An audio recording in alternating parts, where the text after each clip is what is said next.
नमस्कार साथियों, मैं सतनेश टारगेट बिट्टापर पर आप सभी का स्वागत करता हूं। साथियों, परसेंटेज चैप्टर जो चला रहे थे उसी के आगे कुछ स्टार्ट करते हैं, जो क्वेश्चन छूट गए थे तो चलते हैं। 40 नंबर क्वेश्चन से स्टार्ट करते हैं। 40 नंबर क्वेश्चन नंबर 40 क्या है, कुछ इस प्रकार है। क्या कह रहा है, 2 क्विंटल 2.5 किलोग्राम का कितने परसेंटेज है। 2 क्विंटल 2.5 किलोग्राम का कितने परसेंटेज है। तो 2 क्विंटल कितना होता है, 2 क्विंटल 2.5 किलोग्राम का कितने परसेंट है। तो जो का कहता है वो नीचे रहता है, ये किलोग्राम है, यहाँ पर 100 का मल्टीप्लाई कर देंगे तो 100 कटेगा कुछ नहीं, 1 जीरो और ये दशमलव जाएगा तो 1 जीरो और बढ़ जाएगा, तो ये कितने डबल ज़ीरो हैं। ठीक है, 25 8 200 होता है, तो ये कितना हमारा आ जाएगा 8000 परसेंटेज। ठीक है, यही हमारा 40 नंबर का आंसर होगा। चलते हैं आगे। 41 नंबर कह रहा है 75 मिलीलीटर 1.75 लीटर का कितने परसेंट है। 75 मिलीलीटर लिख लिया। 1.75 लीटर, 1 लीटर में कितने मिलीलीटर होते हैं 100। ठीक है, 1 लीटर में कितने ml होते हैं, 1 लीटर बराबर 1000 होते हैं, सॉरी 1 मिलीलीटर में 1000 ml होते हैं। तो 75 उसका कितने परसेंटेज है, तो 2 जीरो से दशमलव चला गया। ठीक है, और 25 तियाँ 75, 25 सत्ते 175। ठीक है, तो कितना आ जाएगा, 25 से कट गया कि नहीं कट गया, तो हमारा बचा कितना यहाँ पर 3/70 और गुणा 100 भी तो किया ही नहीं था, गुणा 100 भी है, तो 100 यहाँ पर लिख लेते हैं हम। ठीक है, 1 जीरो से 1 जीरो और चला गया, ये 30 हो गया, 7 चौके 28, 2 30, तो 7 दशमलव लगाएंगे या 2/7 ऐसे कर दो, इतने परसेंट है। ठीक है, 4 सही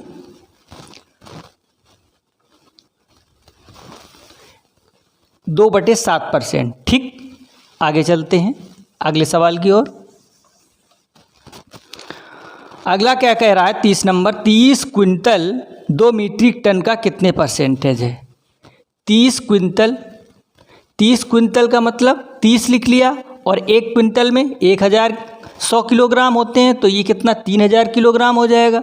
2 मीट्रिक टन, 1 मीट्रिक टन में कितने होते हैं 10 क्विंटल, तो 2 मीट्रिक टन में कितने हो जाएंगे 20 क्विंटल। ठीक है, 1 मीट्रिक टन में 10 क्विंटल होते हैं, तो 2 मीट्रिक टन में 20 क्विंटल, तो इतने किलोग्राम ये हो जाएगा। केजी, ये भी केजी में और गुणा 100 कर देंगे। यहाँ तक बात समझ में आई है कि नहीं आई है, ये बताइए भाई। हमने बताया कि 1 मीट्रिक टन बराबर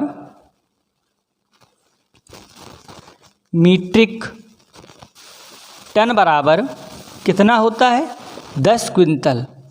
1 मीट्रिक टन बराबर 10 क्विंटल होता है, तो 2 मीट्रिक टन बराबर 20 क्विंटल हो गया। पहले ये लिख लिया 20 क्विंटल, और फिर इसको किलोग्राम में 100 से गुणा कर देंगे तो किलोग्राम में बदल गया। यहाँ पर कह रहा था 30 क्विंटल, तो 100 से गुणा कर दिया तो 30 किलोग्राम हो गया, 3000 किलोग्राम हो गया। यहाँ पर 3 जीरो से 3 जीरो कैंसिल हो गए, ये कितना आ जाएगा 50 आ जाएगा, तो 5 तियाँ 15, 150%। ठीक है, यही आपका आंसर है। ठीक है, यहाँ तक चीज़ें समझ में आई। अब चलते हैं क्वेश्चन नंबर 43 पर। प्रश्न नंबर 43 क्या कह रहा है,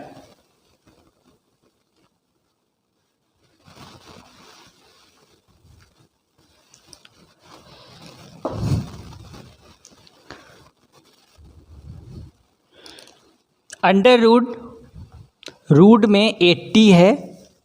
43 क्या कह रहा है, रूट 80। ठीक है, का हम करेंगे क्या, परसेंटेज की जगह भाग लगता है भाई, तो ये क्या आएगा 87 पॉइंट की जगह पॉइंट हटाया तो एक जीरो आया और परसेंटेज हटाया 2 जीरो नीचे आएंगे, एक जीरो से एक जीरो कैंसिल हो गया। अब ये क्या आएगा, ये पूरा रूट में है तो 8 आ जाएगा बाहर और यहाँ से 3 आ जाएगा और यहाँ से 10 आ जाएगा, तो 2.4 ये आपका आंसर हो जाएगा। 8 3 24, 24 में 10 का भाग देंगे तो 2.4 आ जाएगा। ठीक है, अगले सवाल की ओर चलते हैं। किसी भिन्न के अंश में 15% की वृद्धि करने पर तथा हर में 8% की कमी करने पर 15/16 हो जाती है। माना कि हमने भिन्न x/y है। ठीक है, 15% की फ्रैक्शन वैल्यू आप सभी को पता होगी 3/20 होती है और 8% की फ्रैक्शन वैल्यू अगर लिखना चाहें तो 2/25 होती है, यही तो होती है। ठीक है, 8% ही तो कह रहा है, 8% की कमी। तो अब इसको हम लिख लेते हैं यहाँ ऐसे, इसमें 20% की वृद्धि करने पर तो 23/20 हो जाएगा। यहाँ पर क्या होगा, y में कमी हो रही है तो 23/25 हो जाएगा, बराबर 15/16 हो रही भिन्न। इसके बराबर ये 15/16 भिन्न हो जा रही है बाद में। ठीक है, हाँ 15/16 हो रही है, तो 23 से 23 चला गया और ये 25 ऊपर चला जाएगा, तो 25x/, ये कितना यहाँ पर आ जाएगा 20y बराबर 15/16, तो 5 पंचे 25, 5 तिया 15, 5 4 पंचे 20 और 4 चौके 16, तो 5 से 5 कैंसिल हो गया, तो x/y का मान कितना आ गया 3/4।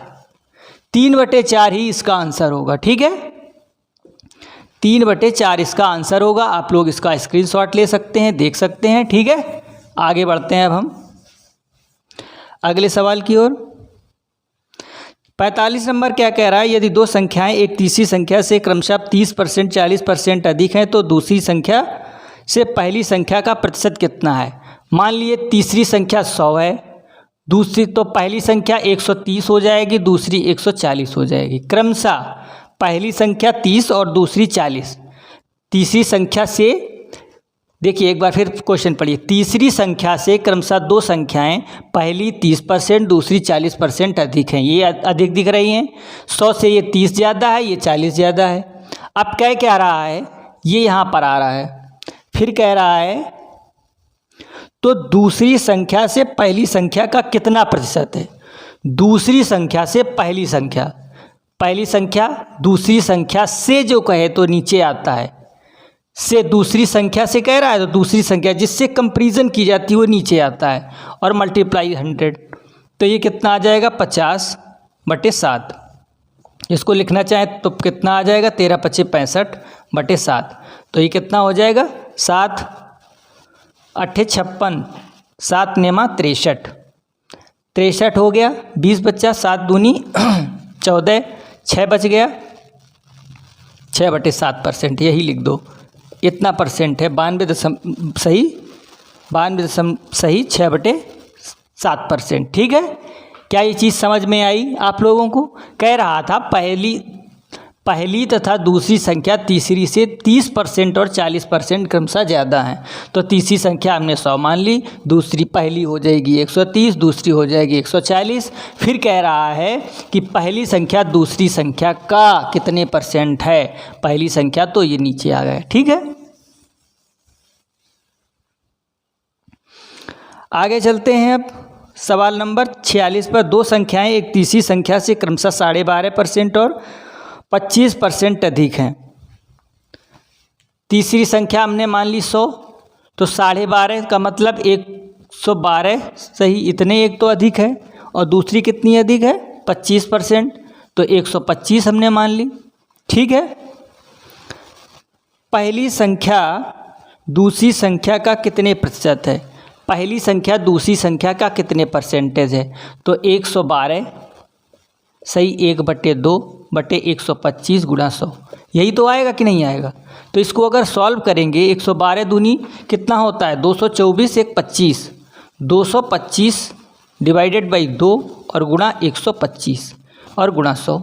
ठीक है, 25 × 9 = 225 होता है, और ये कितना होता है 25 पंजे 5 दूनी 10 तो 1 जीरो और चला गया। तो कितना परसेंट भाई साहब आ गया? 90%। बहुत शॉर्ट मेथड में बिल्कुल बता रहे हैं आपको, कैलकुलेशन अच्छा करवा रहे हैं, तो सीखते जाइए मेरे साथ चीज़ें, ठीक है। एक बार इसको और बता दें।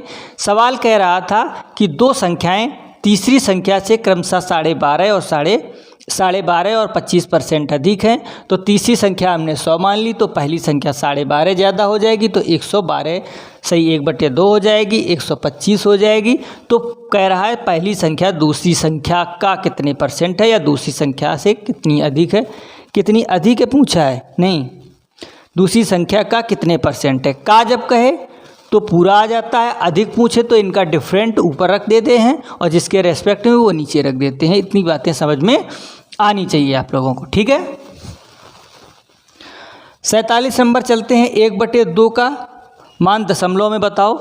1/2 परसेंटेज का मान दशमलव में बताओ। पहली बात तो ये क्या होता है, इसका मान 0.5 डिवाइडेड बाई 100 करेंगे तो 2 जीरो और ऊपर चला जाएगा, तो ये आ जाएगा हमारा, ठीक है।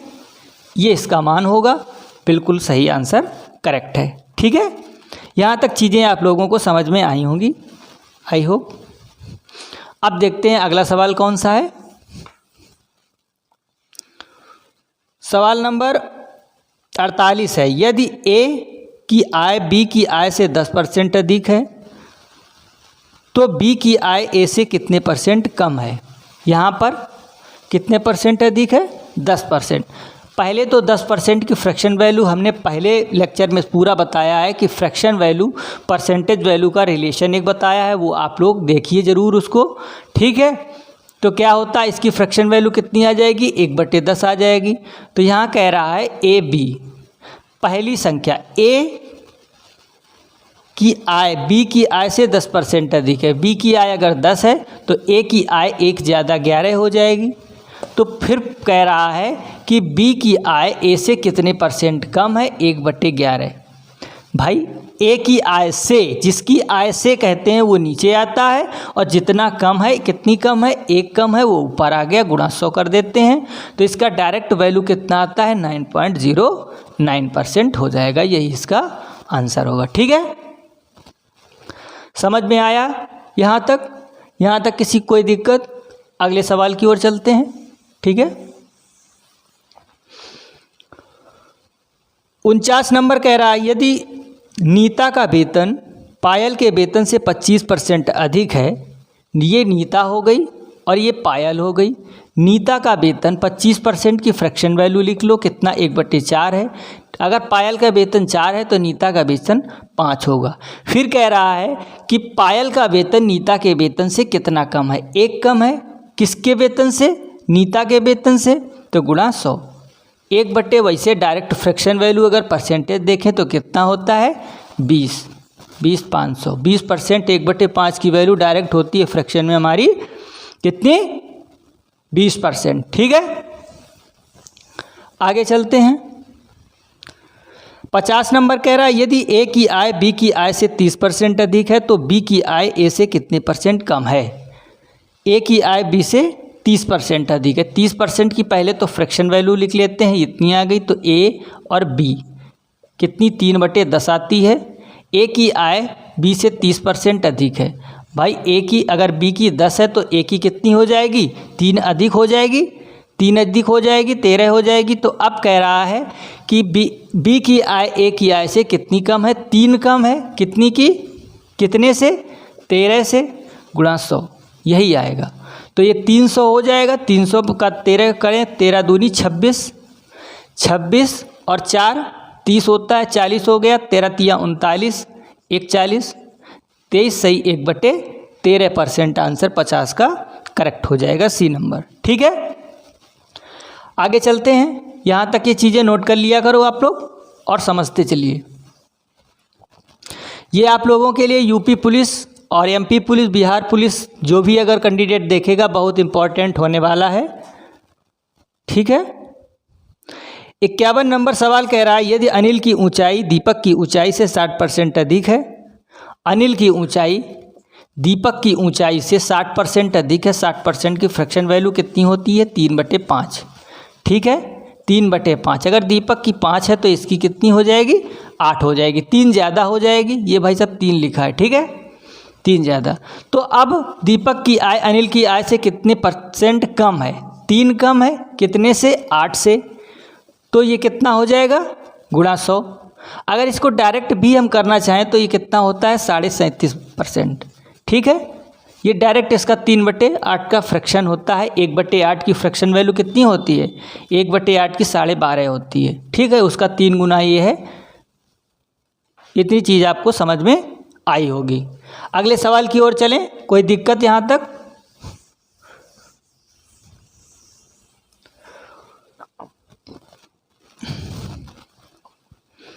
अब कह रहा है 52 नंबर, यदि x y से 10% अधिक हो तो y x से कितने % कम है?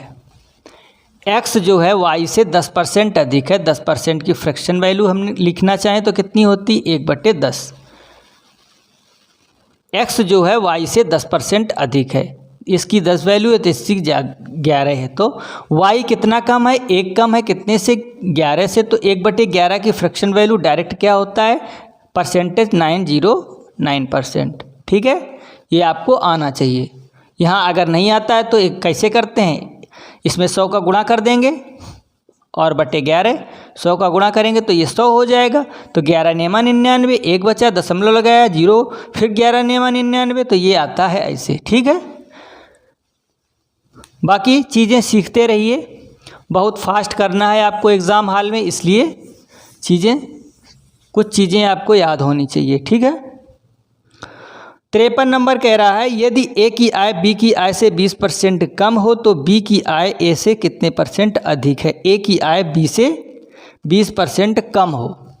20% की फ्रैक्शन वैल्यू भाई साहब कितनी होती है? 1/5। ए की आय बी से, बी की अगर 5 है तो ये ए की 1 कम है, 1 कम है तो 4 हो जाएगी। फिर कह रहा है तो ए की आय से बी की आय कितने % अधिक है? तो भाई 1 अधिक है, ए की आय कितने से? 100% बराबर कितना होता है? 25%। यही इसका आंसर आएगा। कोई दिक्कत आप लोगों को? मेरे हिसाब से यहाँ तक किसी को कोई दिक्कत नहीं होनी चाहिए, ठीक है। चलते हैं आगे। प्रश्न नंबर कौन सा है? आगे प्रश्न नंबर है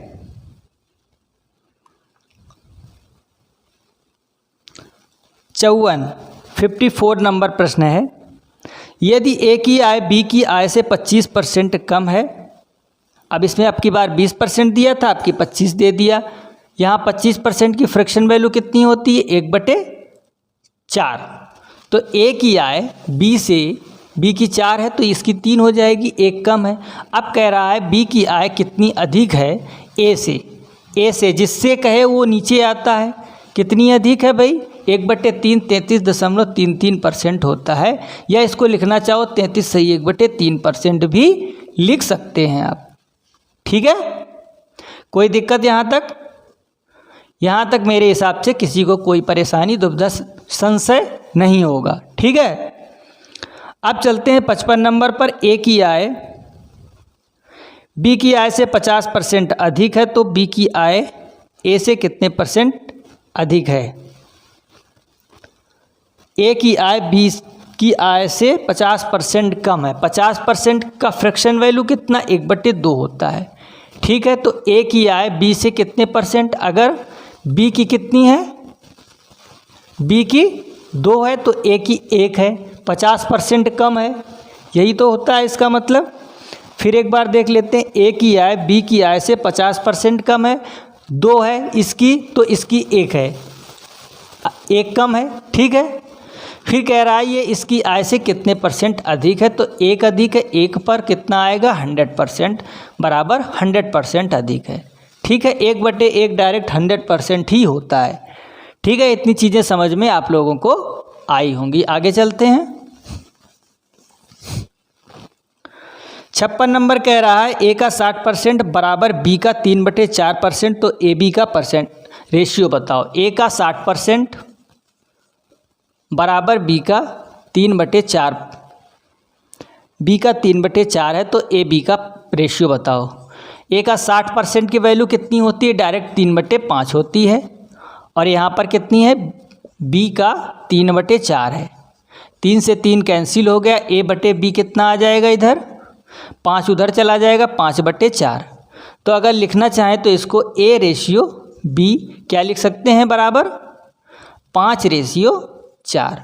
ठीक है, यही इसका करेक्ट आंसर है।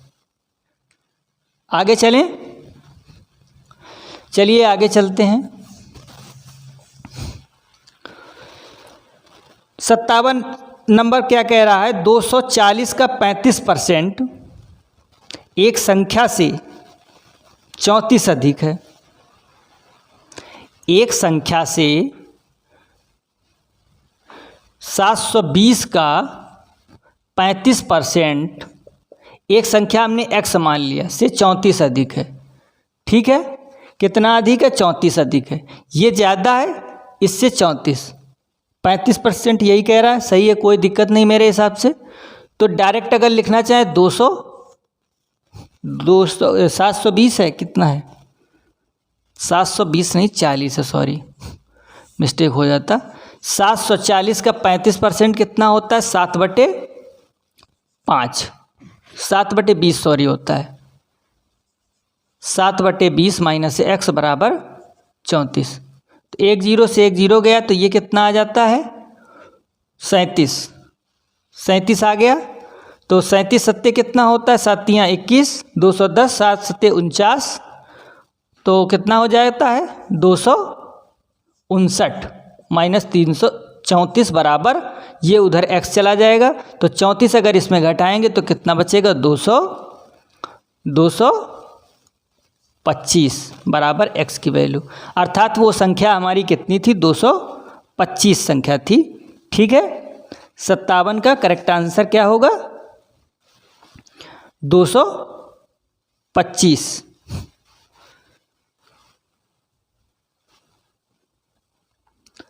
कहीं मिस्टेक हुई है? थोड़ा 1 मिनट देखते हैं। अच्छा हाँ, सही है। 225 तो वो संख्या आ गई। अब पूछ क्या रहा है सवाल में? और तो इस संख्या का 2/5 क्या होगा? तो 2/25, 225 संख्या आई है, 2/5 क्या होगा? ये कितना होता है? ये 5 चौके 20, 5 नेमा 45, 5 चौके 20, 5 25, 45 होता है। 45 दूना 90 आएगा। यही आपका आंसर हो जाएगा इसका। ठीक है, इतनी बात में कोई दिक्कत? यहाँ तक आप लोगों को दिक्कत शायद नहीं होनी चाहिए। ठीक है, आगे चलते हैं। 58 नंबर क्या कह रहा है? किसी संख्या का 10%, सॉरी किसी वस्तु की 10% तथा 10% दो क्रमिक वृद्धियाँ एक तुल्य वृद्धि के बराबर कितनी होगी? तो इसमें क्या होता है? ये सक्सेसिव फार्मूला लगा सकते हो,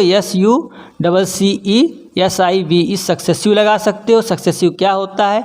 x + y + xy divided by 100। ठीक है, दो तरीके बताते हैं यहाँ पर आपको हम। एक तो सक्सेसिव से भी लगा सकते हो और फ्रैक्शन से भी लगा सकते हो। सक्सेसिव में पहले वृद्धि 10% की गई है, फिर पुनः 10% वृद्धि की गई है, तो ये x की वैल्यू होती है, ये y की वैल्यू होती है।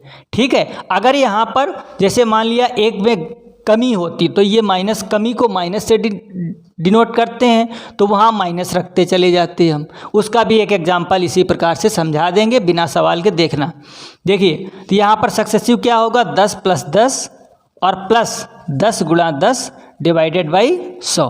तो 1 1 0 चला गया, तो ये कितना? 20 और प्लस 1 बराबर 21। 21 आ गया तुल्य %। 10 और 10 दो क्रमिक वृद्धियों के बराबर एक वृद्धि अगर की जाए तो 21% वो होती है। ठीक है, ये आपको समझ में आया? सक्सेसिव यहाँ लगा सकते हैं। सक्सेसिव और जैसे कैसे लग सकता था? अगर कह देता मान लो किसी वस्तु की कीमत में पहले 10% की वृद्धि की गई और फिर 15% की कमी कर दी गई, माइनस कर दिया गया।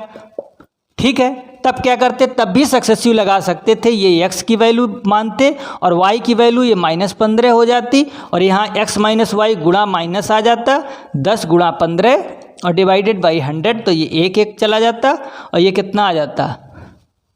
1.5 ये आ जाता, तो ये 15 अगर जाता तो माइनस का बचता ये 5, और ये माइनस का 1.5 आ जाता, तो कितना सक्सेसिव हो जाता, माइनस का 6.5। अर्थात उस वस्तु की पूरी जो रेवेन्यू है या मतलब जो उसका लाभ है उसमें 6.5 की कमी आ जाती। ये हमने एक एग्जाम्पल लेके समझाया था, सक्सेसिव यहाँ लगा सकते हैं। अब फ्रैक्शन वैल्यू से इसी सवाल को देखते हैं 58 नंबर को। 58 को फ्रैक्शन से क्या देखते हैं, जैसे 10% की क्या की गई, किसी वस्तु में वृद्धि की गई, फिर 10% की फ्रैक्शन वैल्यू 1/10 होती है। तो 10 से कोई वस्तु कितनी हो जा रही, 11, फिर दोबारा 10 से 11, क्योंकि 10% फिर वृद्धि की गई 10 से 11, तो ये कितना आ जाएगा, 100 आ जाएगा, ये 121 आ जाएगा। तो ये 100 से कितना ज़्यादा है, 21 ज़्यादा है, अर्थात तुल्य परसेंटेज 21% आ गया। दोनों विधियों से आप लोग इसको कर सकते हैं आसानी तरीके से, ठीक है। अब देखते हैं 59 नंबर सवाल क्या कह रहा है।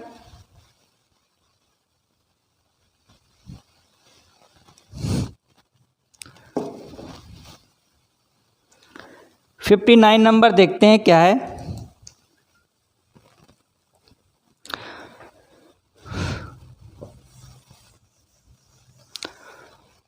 फिफ्टी 59 कह रहा है किसी वस्तु के मूल्य में 10% की वृद्धि तथा इसके उपरांत 20% की वृद्धि की गई, अंतिम बढ़ा हुआ मूल्य 33 हो तो प्रारंभिक मूल्य बताओ। अंतिम बढ़ा हुआ मूल्य 33 हो तो इसको हम फ्रैक्शन से करते हैं। पहले किसी वस्तु की कीमत में 10% की वृद्धि की गई तो 1/10 हो जाएगा, फिर 20% की वृद्धि की गई तो कितना हो जाएगा, 20 1/5 हो जाएगा, ठीक है। शायद मेरे हिसाब से यही आ रहा है, यही कह रहा है, ठीक है। तो पहले 10 से कितना 11 हो जा रही वस्तु, फिर 5 से कितना हो रही है, ये 5 है, 5 से 1 बढ़ रही है, 6 हो रही है, तो ये कितना आ जाएगा, 50 आ जाएगा, ये कितना आ जाएगा, 66 आ जाएगा, ठीक है। 50 और 66 आ जाएगा। अगर इसको हम 2 से भाग लगाएं, 2 से भाग लगाएं तो कितना आ जाएगा, ये 25 आ जाएगा रेशियो, और ये 33 हो जाएगा। 33 की वैल्यू 33 दी है तो अर्थात 1 गुना है, तो ये भी 25 की वैल्यू 25 हो जाएगी। तो प्रारंभिक वस्तु की कीमत कितनी थी, 25 रुपये, ठीक है। डी ऑप्शन करेक्ट हो जाएगा। कोई दिक्कत यहाँ तक इसमें, मेरे हिसाब से कोई दिक्कत नहीं होगी। आगे चलते हैं 60 नंबर। 20% तथा 5% के क्रमिक बट्टे के तुल्य बट्टा बताओ। बट्टा का मतलब क्या होता है, छूट होता है, डिस्काउंट। तो पहले 20% डिस्काउंट है, फ्रैक्शन से बता रहे हैं, 5% डिस्काउंट है। दोनों तरीके से लगा सकते हो, वैसे भी लगा सकते हो। इसका फ्रैक्शन वैल्यू ये कितना हो जाएगा, 20 हो जाएगा। तो पहले वस्तु 5 रुपए की थी तो अब एक कम की बेच रहा है, 4 रुपए की। यहाँ 20 रुपए की वस्तु थी तो अब एक 19 की बेच रहा है, तो ये कितना हो जाएगा, 100 हो जाएगा। ये कितना हो जाएगा, 76 हो जाएगा। तो कितना कम आ रहा है, 24%। अर्थात उसमें नेट जो डिस्काउंट देना पड़ेगा तो 24% छूट आ गई, ठीक है। यहाँ तक चीज़ें समझ में आई आप लोगों को? अगर समझ में आई हैं तो बहुत अच्छा है।